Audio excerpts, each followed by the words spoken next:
టాలీవుడ్ జక్కన్న బాహుబలి చిత్రాన్ని మహాకావ్యంగా తెరకెక్కించాడు. కేవలం కథ, స్క్రీన్ ప్లే, గ్రాఫిక్స్, సంగీతం, ఫోటోగ్రఫీ, ఫైట్స్ వంటి అంశాల్లోనే కాకుండా ఈ చిత్రంలో నటీనటులు ధరించిన దుస్తులు, నుదుట పెట్టుకున్న బొట్లపై కూడా దర్శకుడు లోతుగా శ్రద్ధ చూపించాడు. దీనికి కారణం ఈ చిత్రంలో ఆయా పాత్రధారులు నుదుట పెట్టిన బొట్లే. ప్రతి పాత్రధారి నుదుట పెట్టిన బొట్టు వెనక ఓ సీక్రెట్ దాగి ఉంది. అదేంటో చూద్దాం.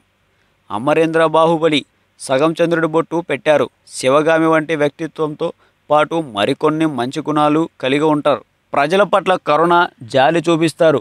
ప్రశాంతమైన మనసుతో ఉంటారు. అందుకే సగం బొట్టు. మగధీర చిత్రంలో కూడా రామ్ చరణ్ కూడా ఇలాంటి బొట్టు పెట్టారు. తర్వాత మహేంద్ర బాహుబలి శంకులో చిక్కుకున్న పాము బొట్టు.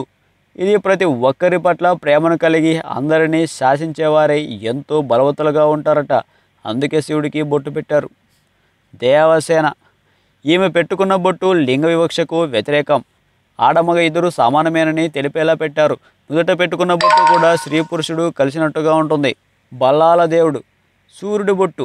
ఎన్ని కోట్ల సంవత్సరాలైనా సూర్యుడు ఒకేలా ఉంటాడు. అలాగే బల్లాల దేవుడు కూడా ఎప్పటికీ అదే బలం, రాజసం కలిగి ఉంటాడు.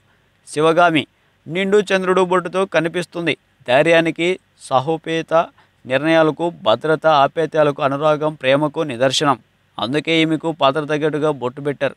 బిజ్జాల దేవ త్రిశూలం గుర్తుతో ఈ బొట్టు ఉంటుంది. మనుషుల్లో ఉండే 3 గుణాల్లో సత్య, రజో, తామస గుణాల్లో మూడోదైన తామస గుణాన్ని ఈ పాత్రధారి ప్రతిబింబిస్తారు.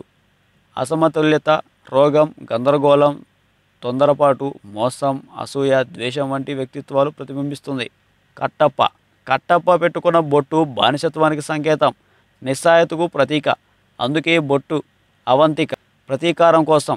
ఇందుకోసం ఆమె ఓ ఆయుధంగా మారుతుందని దాని అర్థం.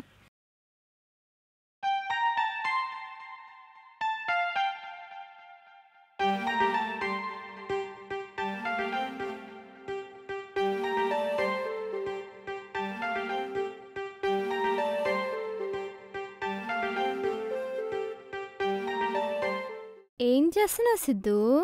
కనిపించట్లే, స్టోరీ రాస్తున్నా. సిద్ధు, నన్ను హీరోయిన్గా పెట్టేదని వెబ్ సిరీస్ ప్లాన్ చేయొచ్చు కదా.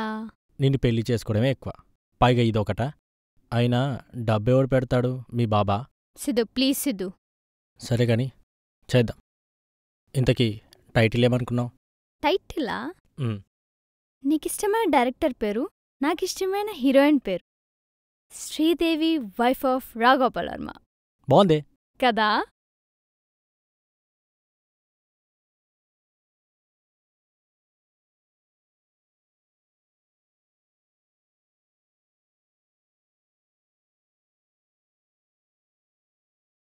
ఈ వీడియో మీకు నచ్చినట్లయితే సబ్స్క్రైబ్ చేయండి. ఫిలిమి స్టార్స్ బోలెడంత న్యూస్ బోల్డ్గా.